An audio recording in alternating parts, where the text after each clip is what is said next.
Samalou Kondé les a appelés à faire preuve du patriotisme. Les images à suivre au début de ce journal. Également au sommaire de votre secteur, un convoi humanitaire de 44 tonnes de biens en route vers l'est de la RDC. Il vient de Nairobi, destination Goma pour les victimes. C'est une aide humanitaire de l'Union européenne. Le représentant spécial de l'UE pour la région de Grand Lac l'a dit à la chef du gouvernement Judith Suminwa. Vous l'entendrez dans un instant. Et enfin, l'agence humanitaire USAID a suspendu son aide financière sur la riposte Mpox. Face à ces coups durs, le ministre de la Santé Roger Kamba a réuni quelques partenaires pour évaluer l'impact de cet arrêt brusque. Pour la 8e semaine épidémiologique, la RDC a enregistré plus de 1900 cas suspects de la maladie. Voilà tout pour le titre.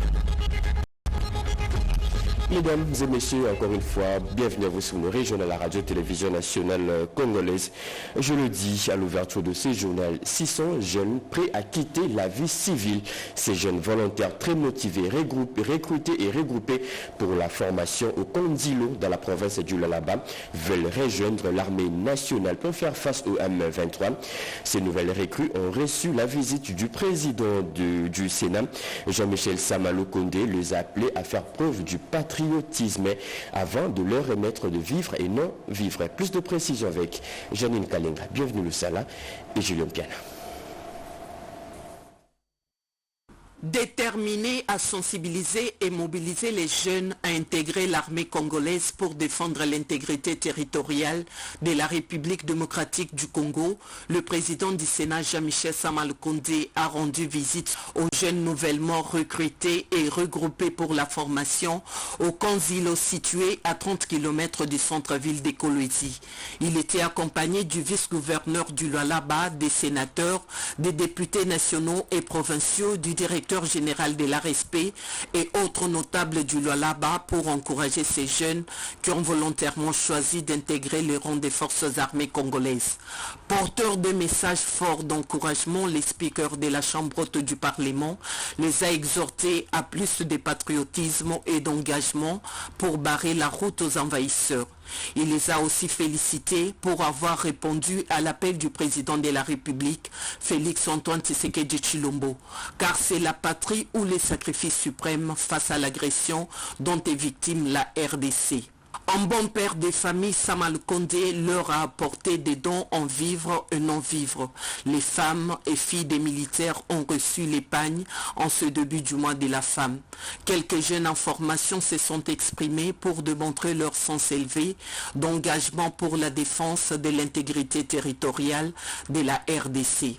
À travers son message d'encouragement, Samalou Kondé a aussi lancé un appel à d'autres jeunes à suivre cet exemple pour une montée en puissance de l'armée congolaise. Le message ici, c'était d'abord de venir constater la matérialisation de l'appel à la mobilisation totale, surtout la mobilisation des jeunes de son Excellence Monsieur le Président de la République, Félix Antoine Tshisekedi Tshilombo.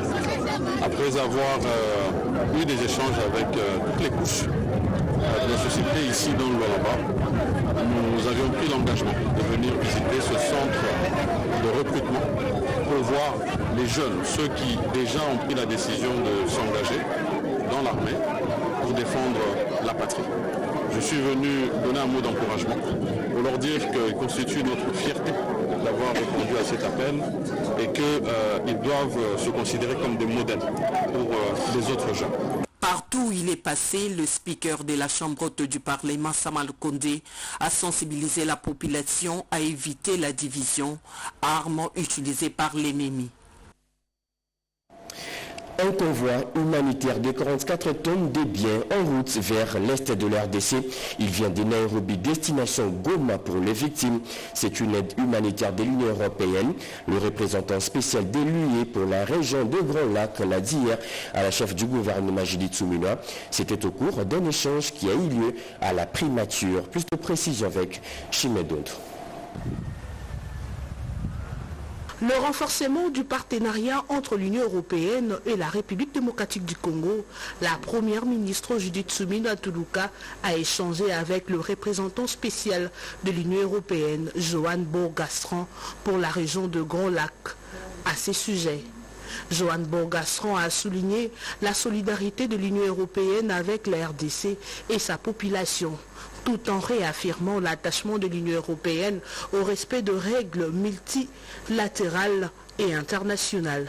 Nous avons eu un échange très fructueux, très amical, très franc, qui a touché sur le partenariat entre l'Union européenne et la République démocratique du Congo.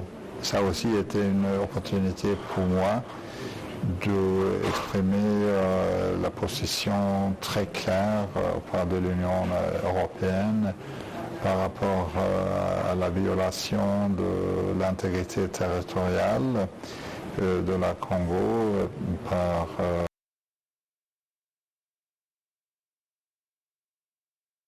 en profondeur les conséquences humanitaires sur le terrain et dans l'Est de la République démocratique du Congo.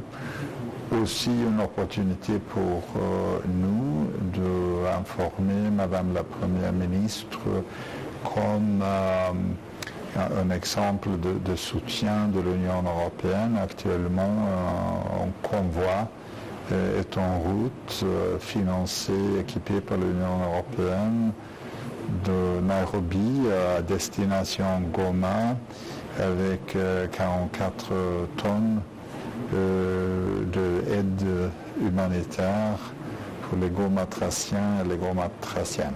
Les représentants spéciaux de l'Union européenne ont également insisté sur l'importance du respect de l'intégrité territoriale de la RDC en soulignant que cette valeur n'est pas seulement un principe fondamental pour l'Union européenne, mais aussi un pilier essentiel de la stabilité internationale. L'éclat de la mobilisation générale va bientôt sonner face à l'agression rwandaise. La première ministre sera de nouveau sur le terrain dans toutes les provinces pour une tournée nationale de sensibilisation. Les provinces du Congo central, Kwilu, Kwango et Mai-Ndombe sont les premières provinces concernées. Judith Suminwa l'a dit au président des assemblées de toutes ces provinces. Encore une fois de plus, Chimedondo. Cette tournée de la chef du gouvernement vise à mobiliser la population contre l'agression dont le pays est victime de la part du Rwanda via ses supplétifs de l'AFC M23. La première ministre se rendra dans les provinces du Congo central, du Kwilu, du Kwango et du Mai-Ndombe. Elle appellera également les jeunes en âge de combattre à s'enrôler dans les forces armées de la RDC pour défendre la patrie. Les présidents des assemblées provinciales, en tant qu'élus du peuple, ont été appelés à jouer un rôle clé dans cette mobilisation. En tant qu'élus, nous sommes les représentants de ce peuple-là. Et par conséquent, ce peuple-là est avec nous au quotidien. Et nous croyons que c'est nous qui allons mobiliser pour que ce peuple-là vienne écouter la Première ministre qui va être là pour représenter le message du chef de l'État.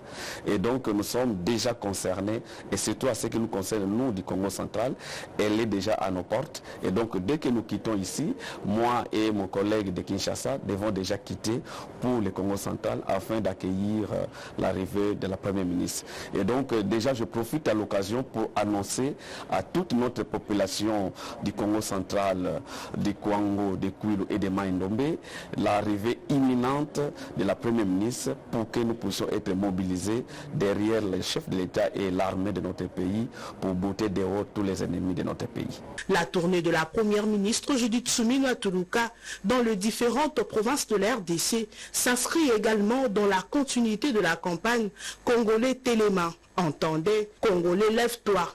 Campagne qui appelle chaque citoyen à agir pour la nation et à soutenir les efforts de défense du territoire national. La province du Kasaï central a vibré de colère le week-end dernier. La population était descendue dans la rue pour une marche de protestation contre l'agression rwandaise. À la tête d'affiche, la vice-ministre de l'Intérieur, Eugénie Tchelakamba, a aussi lancé la campagne d'enrôlement de jeunes filles au sein de l'armée. Regardez. C'est une journée très décisive pour les femmes du Kasaï central. autour de la vice-ministre de l'Intérieur, Sécurité et Décentralisation, Eugénie Tshela-Kamba.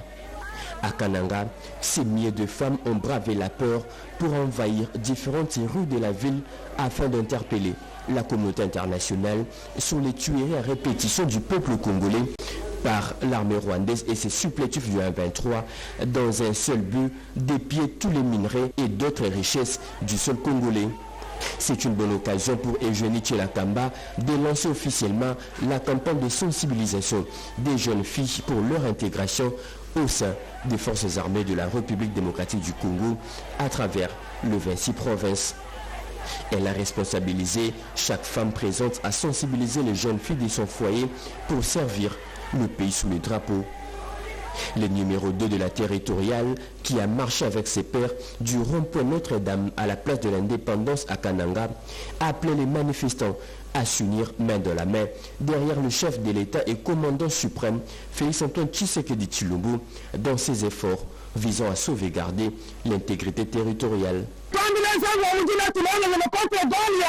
Nous devons être unis. Prions contre les Goliaths des Congolais qui est Kagame et les Rwandais. Dieu n'abandonne pas son peuple. Soutenons notre vice-ministre de l'Intérieur pour une adhésion massive de nos jeunes filles dans l'armée. Peu après l'étape de Kananga, la vice-ministre de l'Intérieur, Eugénie Tshela-Kamba, s'est rendue à Mbuji-Mayi où elle a poursuivi la même mission de mobilisation des Congolais face à l'agression rwandaise. Une dizaine de jeunes volontaires de Bunia de la province de l'Ituri viennent de rejoindre la réserve armée de la défense. Ces nouvelles unités ont organisé hier une marche d'endurance dans les grandes artères de la ville de Bunia. Objectif, hausser le moral de ces réservistes, comme nous dit Junior Selimani dans ce reportage.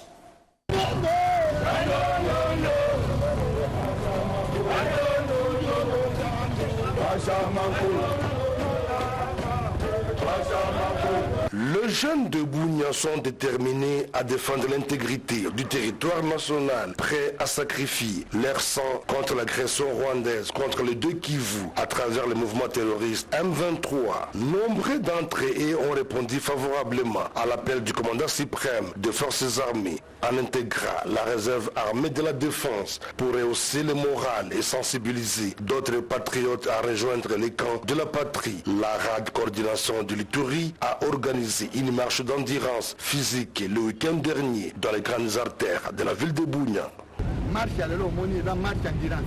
La marche d'aujourd'hui est une marche d'endurance pour hausser le moral des réservistes. Suite à l'appel du commandant suprême et chef de l'État, Félix Tshisekedi, fait à la jeunesse sous le leadership du lieutenant-général Bouaka Chamadjoni.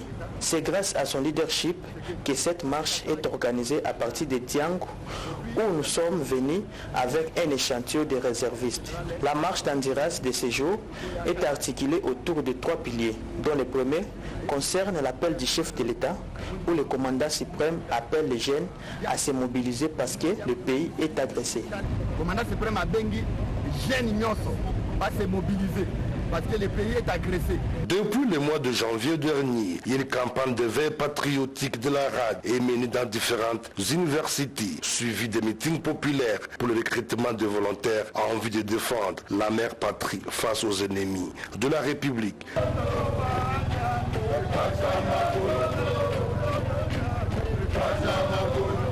Le mouvement associatif de jeunes de la province de la Tchopo compatissent avec la population meurtrie du Nord Kivu. Ils l'ont dit au cours d'un rassemblement organisé sur place. L'amphithéâtre de l'université de Kisangani a vomi le monde à la conférence débat animée par le président de l'Assemblée provinciale de la Tchopo, Dr Mathias Kangalondimo, sous les thèmes « Face à l'agression rwandaise, réveillant le patriotisme qui s'endort à nous ». Un événement qui a rassemblé les députés provinciaux, les étudiants, professeurs, autorités politico-administratives et sécuritaires. Des orateurs des renom qui ont mis en valeur divers aspects du patriotisme et de la défense nationale dans un contexte contexte de crise sécuritaire. Prenant la parole, Matheus Kangalondimo insiste sur le rôle des citoyens et des institutions locales dans la préservation de la souveraineté nationale. Notre pays fait face à une agression barbare d'un petit pays, comme nous l'avions dit, à la dimension d'un territoire de la Tchopo qui s'appelle le territoire d'Opal. Et qu'il est anormal pour nous de continuer d'accepter cette situation qui est aujourd'hui en train de nous faire insulter. C'était pour nous l'occasion de faire comprendre à l'élite que ce n'est pas une personne qui est visée par cette agression, mais c'est notre nation, c'est notre existence qui est visée. Vous avez suivi les différents intervenants. C'est également l'occasion pour eux de faire comprendre à l'élite intellectuelle qu'elle a sa place dans l'armée. Puisque sans l'élite intellectuelle dans l'armée, nous continuerons de subir les mêmes sorts. De son côté, le professeur Grison Kakumbi souligne la nécessité d'un changement de mentalité face aux conflits qui traversent le pays. Quant au troisième intervenant, le général-major Timothée Mujingal-Mij de la 31e région militaire a mis en valeur l'importance des sciences et des technologies dans la conduite des opérations militaires. Enfin, Michel Okando-Kando, représentant des étudiants du Congo, alerte ses camarades au danger de la manipulation et de la désinformation en période de guerre.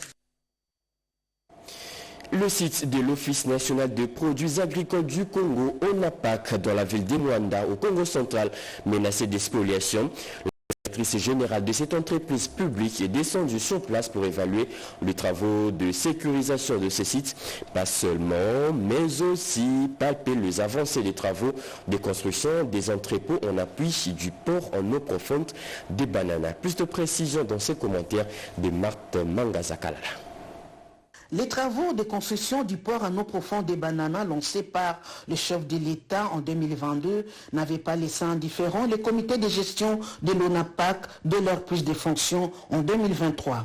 La directrice générale Mimi Monganumbi avait posé la première pierre pour la construction des entrepôts répondant aux normes face à l'afflux important des hommes d'affaires après la construction de ces ports.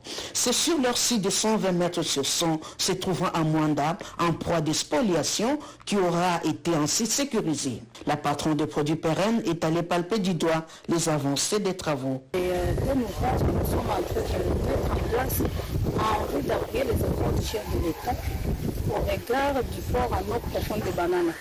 L'ONAPAC doit aussi donner la main au chef pour que cette réalisation des bananes puisse trouver des appuis. Il y aura besoin d'entrepôts. L'ONAPAC, c'est parmi les grands maîtres des entrepôts qui répondent aux normes dont nous sommes là. Et nous allons voir dans quelle mesure j'ai ici des entrepôts qui répondent aux normes avec de recevoir des produits qui seront exportés à partir du port de bananes. Ces entrepôts auront un triple rôle, à savoir les transits des produits, les négoces et l'exportation. Les agents et cadres de la direction financière de la SOKIMO sur les bancs de l'école pendant 10 jours. Ils renforcent leur capacité sur le système comptable OADA révisé. Une formation lancée par le directeur général de cette entreprise. Christine Litre nous explique.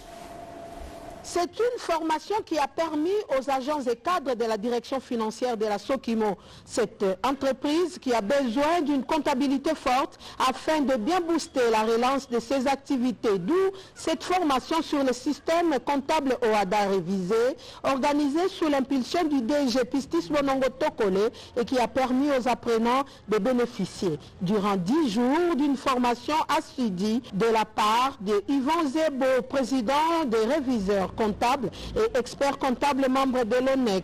J'invite chaque participant et chacun à ce qui le concerne à œuvrer de façon à contribuer efficacement à la mise en œuvre du plan de relance de la SOKIMO SA.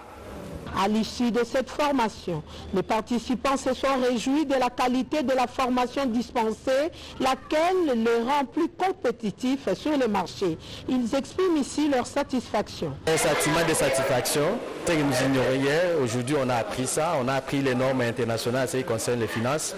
Ces systèmes aident beaucoup dans la comptabilité des entreprises et nous avons appris les différents comptes, comment faire un bilan, les états financiers. C'est un peu le miroir de l'entreprise. Satisfaction également du directeur financier Michel Chimbay qui, en appuyant les propos du DG Pistis Bonongo Tokole, s'est réjoui de les voir tous contribuer efficacement à la mise en œuvre du plan de relance de la Sokimo SA tel qu'arrêté depuis la prise de fonction de l'équipe dirigeante de la Sokimo SA. D'autres directions et services bénéficieront à leur tour des sessions de formation en vue du renforcement de leurs capacités. Et puis, c'est coup dur, l'agence américaine USAID vient de suspendre son aide financière sur la riposte Mpox. Face à cette situation, le ministre de la Santé, Roger Kamba, a réuni quelques partenaires pour évaluer déjà l'impact de cet arrêt brusque de l'appui de l'USAID.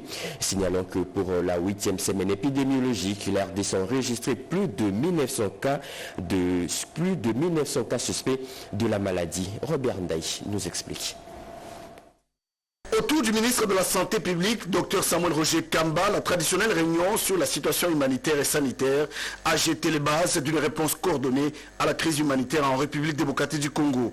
Une attention particulière a été mise sur la semaine épidémiologique 8 concernant la Mpox. 1918 cas suspects ont été recensés pour un total de 81 497 avec 44 décès.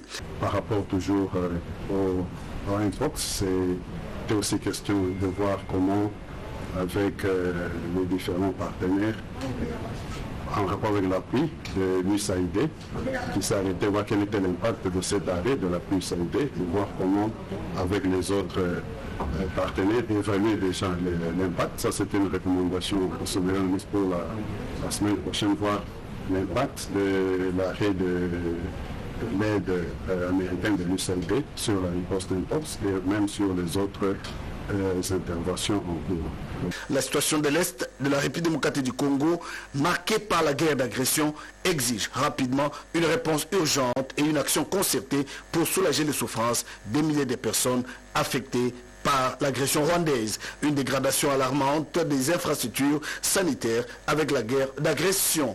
En ce qui concerne l'évolution de la situation épidémiologique de la rougeole, 810 cas ont été suspectés et 14 décès enregistrés. 64 ans déjà depuis que la Croix-Rouge a été implantée en RDC et pour commémorer cet anniversaire, une grande manifestation a été organisée à Kinshasa. Deux manifestations qui avaient pour thème la reconnaissance de l'État congolais, de la Croix-Rouge, de l'RDC nationale, volontaire. Souzingoy et Junior Bounyoma pour le reportage. La Croix-Rouge de la République démocratique du Congo a été officiellement reconnue par le gouvernement comme une société de secours volontaire, agissant en tant qu'auxiliaire des pouvoirs publics dans le domaine de la santé. Cette reconnaissance, conforme aux dispositions de la première convention de Genève, souligne l'importance cruciale de cette organisation sur le territoire national. Fondée conformément à la loi congolaise, la Croix-Rouge de la RDC conserve une autonomie qui lui permet d'agir selon les principes fondamentaux du mouvement international de la Croix-Rouge et du Croissant-Rouge. Le président de la République vient de relancer la Croix-Rouge, les reconnaître comme valeur ainsi, comme une institution auxiliaire des pouvoirs publics. Le gouvernement congolais est le premier partenaire pour mettre des moyens à la disposition des services qu'il a créés. La Croix-Rouge de la RDC, en collaboration avec le Comité international de la Croix-Rouge et la Fédération internationale, exprime une profonde inquiétude face à la dégradation continue de la crise humanitaire dans l'est du pays, en particulier à Goma, dans la province du Nord Kivu. Vous êtes en train de suivre ce qui se passe à Goma. On a enterré des milliers, les volontaires sont là. Partout là, il y a ces histoires des massacres de la population. La Croix-Rouge est dans la communauté. Il fait son travail, il enterre. En se basant sur les principes d'humanité, d'impartialité, de neutralité, d'indépendance, d'unité et d'universalité qui guident chaque action entreprise par cette organisation, la Croix-Rouge RDC reste déterminée à apporter assistance et réconfort dans ces moments de crise. Qu'est-ce qu'est l'autorité de régulation des contrôles dans la couverture santé universelle? Quelle est sa mission? Des sujets qui ont fait débat au cours d'une journée de sensibilisation et de vulgarisation organisée à l'attention de responsables de plusieurs formations hospitalières. C'est à l'Institut national pilote des sciences de santé que l'autorité de régulation de contrôle ARC-CESU, un des 6 établissements créés pour la mise en œuvre de la couverture santé universelle, placé sous tutelle de la primature. Une séance de sensibilisation a été organisée pour les responsables des établissements de soins de santé sur la qualité de soins et la redevance dans les systèmes de la CESU. Plusieurs responsables étaient de la partie, dont le chef de division de la santé, le médecin chef de zone, le programme dans les systèmes de la couverture santé universelle. Premier intervenant, le docteur Hugues Fariala, DG de l'autorité de régulation et contrôle ARC-CESU, qui a fait observer 1 minute de silence en mémoire des compatriotes décédés à l'est du pays. Il a rappelé à l'assistance la mission, les attributions et la place de l'ARC-CESU dans les systèmes de la couverture santé universelle. Le docteur Ntona, l'un des intervenants, directeur du programme de soins de santé primaire, a abordé la question sur le soin de santé primaire en RDC, enjeux et perspectives, suivi du docteur Lunganga, DG adjoint de l'ARC-CESU, qui a abordé les modalités de paiement, des redevances, de la régulation des services et des soins de santé. On devait sensibiliser les établissements qui sont impliqués dans la prise en charge des nouveau-nés, des femmes enceintes, à l'utilisation des outils qui leur permettent d'offrir les soins de qualité à toutes ces bénéficiaires de ces programmes de la gratuité de la maternité. On ne peut pas parler de soins de qualité si on n'a pas de guides thérapeutiques qui sont déjà normés. Il faut dire que la mission principale de l'autorité de régulation et de contrôle est de veiller au maintien de l'équilibre général du système de la couverture santé universelle à RDC. L'initiative pour les forêts d'Afrique centrale, CAFI, vient de mettre la main à la poche. Il vient de décaisser une enveloppe à la hauteur de 35 millions de dollars pour financer les projets intégrés de la réduction des émissions dues à la déforestation et la dégradation des forêts dans la province de la Lomami. Le coût d'envoi de ces projets a été donné par le vice-gouverneur de la province.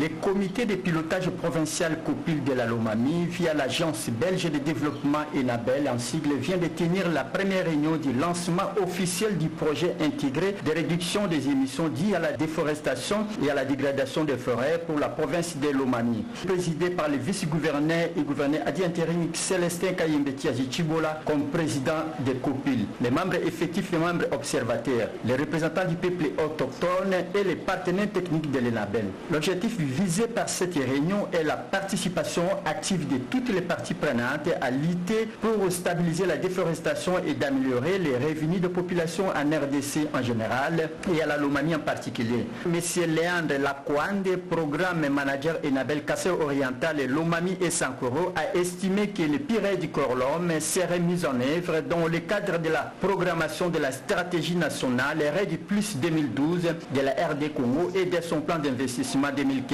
dont les objectifs sont de stabiliser la déforestation et d'améliorer les revenus de population en RDC. Le démarrage du programme qui marque une étape importante pour la gestion durable des ressources naturelles dans la province de la Lomami.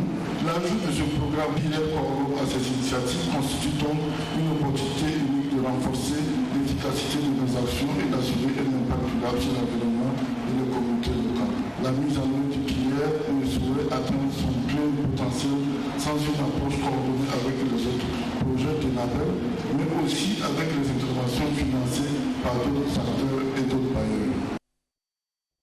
Des farines de maïs, de sacs de riz, des poissons salés, de l'huile végétale et autres biens distribués aux prestataires sociaux dans la ville d'Mbujimai dans le Kassai oriental. C'est un don de la Caisse nationale de sécurité sociale. C'est sous l'impulsion du directeur général de la CNSS, Charles Moudiaï Kazadi, fidèle à la vision du chef de l'État Félix-Antoine Tshisekedi Tshilombo, que la Caisse nationale de sécurité sociale Kassai oriental, sous la gestion du directeur provincial Erasme Bouyaka Kondé, a lancé vendredi 28 février les actions sanitaires et sociales en faveur des assurés sociaux et leurs ayants droit dans la ville de Mbujimai, à Miabi, à Kabeakamwanga et à Katanda. Après avoir évoqué la loi numéro 16/009 du 17 juillet 2016 fixant le régime relatif au régime général de la sécurité sociale, le DP Erasme Bouya a dévoilé le contenu de ces vivres et non-vivres. Ces vivres et non-vivres sont constitués de farine de maïs, des sacs de riz, des poissons salés, de l'huile végétale, des savons, des boîtes de lait, des pagnes et des lits orthopédiques que nous donnerons symboliquement ici, car tous ces produits sont répartis dans les sites où nos agents ont regroupé les prestataires sociaux et autres. C'est dans la même pensée de renforcer la visibilité de la Caisse nationale de sécurité sociale que Monsieur le directeur général est en pleine construction des centres médicaux modernes dans plusieurs provinces du pays, y compris notre ville d'Emboujma. Qu'il plaise à l'Éternel, notre Dieu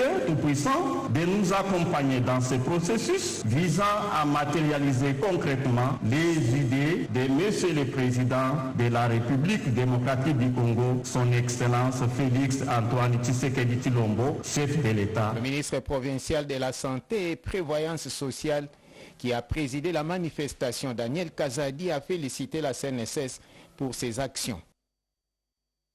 Dernier virage de ce journal, la province du Sankourou veut mettre fin à son système d'enseignement au niveau de primaire et de secondaire.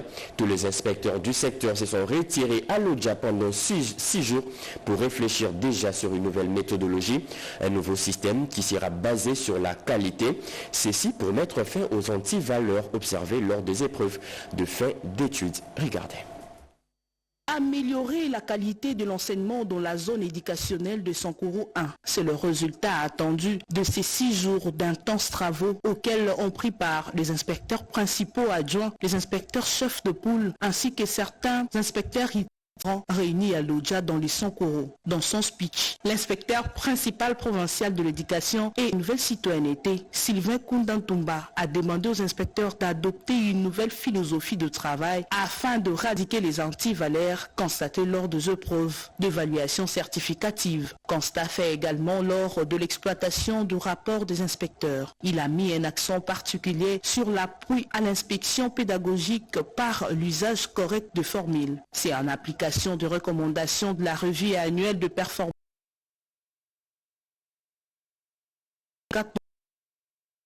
Intervenants ont insisté sur le nouveau système éducatif qui exige un enseignement de qualité et de quantité. À la fin de travaux, de brevets ont été remis à tous les participants en présence du directeur provincial de l'éducation nationale et nouvelle citoyenneté de la zone éducationnelle Sankourou 1, Grégory Boloma, représentant du gouverneur de Sankourou.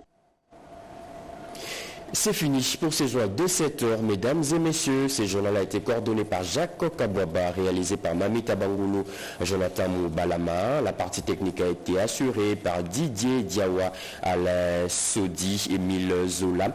Les tout sous la direction de Joseph Oscar Mbaltaïj. Merci de nous avoir